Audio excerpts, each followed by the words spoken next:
Bonjour et bienvenue. Aujourd'hui, on va s'intéresser à l'un des esprits les plus incroyables de l'histoire, Léonard de Vinci. Mais attention, pas seulement l'artiste. On va parler de l'inventeur, du scientifique, de l'ingénieur, bref, de cet esprit universel. Tout le monde connaît ce tableau, la Joconde. C'est un visage qui fascine le monde entier depuis plus de 500 ans. C'est un peu le point de départ obligé, ce que tout le monde voit de Léonard de Vinci. Mais voilà, derrière le tableau le plus célèbre du monde, se cache peut-être l'esprit le plus méconnu. Parce que pour vraiment saisir la Joconde, il faut comprendre l'homme qui l'a peinte, et surtout son incroyable, son insatiable curiosité pour absolument tout. Et pour comprendre un esprit pareil, il faut d'abord se plonger dans le monde qu'il a forgé.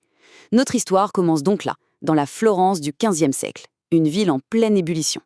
Florence, à cette époque, ce n'est pas juste une ville, c'est un véritable creuset.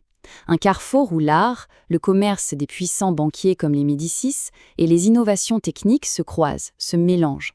C'était en quelque sorte l'endroit parfait pour qu'un esprit comme celui de Léonard puisse s'épanouir. Et quel environnement!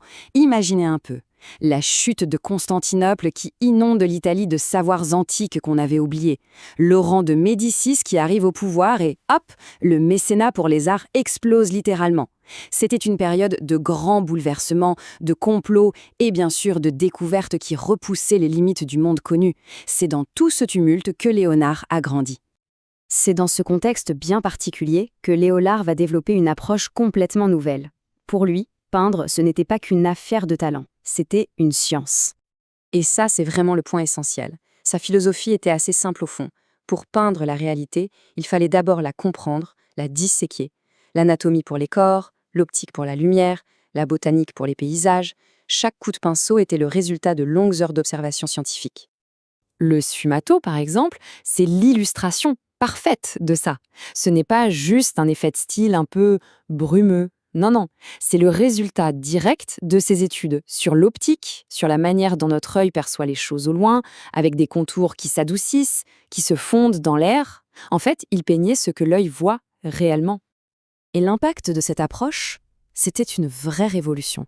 Avant lui, l'art était souvent très symbolique, les personnages semblaient un peu raides, plats. Et puis, Léonard arrive, et il leur insuffle la vie. Tout à coup, ces personnages ont un poids, une psychologie, on a l'impression qu'ils respirent l'air qui les entoure. Mais son art, celui qu'on connaît tous, ce n'est vraiment que la partie visible de l'iceberg. Le vrai trésor, la clé de son génie, se trouve ailleurs, dans ses carnets personnels. Plus de 13 000 pages, c'est ce qui nous est parvenu aujourd'hui. Imaginez un peu l'ampleur de ce travail privé, de cette conversation qu'il a eue avec lui-même et avec le monde pendant toute sa vie.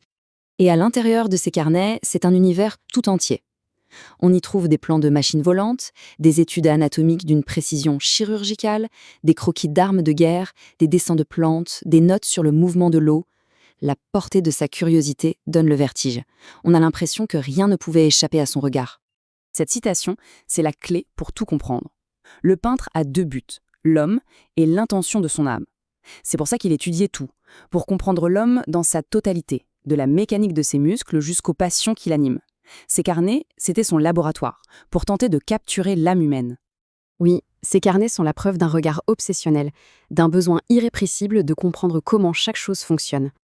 De la mécanique incroyablement complexe de l'aile d'un oiseau, qu'il rêvait de reproduire pour permettre à l'homme de voler, à la conception hyper détaillée d'un système d'engrenage qui montre son génie d'ingénieur capable de penser en 3D. Jusqu'à l'observation du développement d'un embryon humain, des études d'une modernité absolument stupéfiante, des siècles en avance sur son temps. Alors, au final, quel est l'héritage de Léonard de Vinci? Qu'est-ce qui nous reste de tout ce travail monumental? En fait, son véritable héritage, ce n'est pas une collection d'objets, de tableaux ou d'inventions. C'est une façon de penser. Il était le généraliste ultime, dans un monde qui commençait déjà à se spécialiser. Il nous a montré que l'art et la science ne sont pas deux mondes séparés, mais plutôt deux facettes de la même quête de vérité.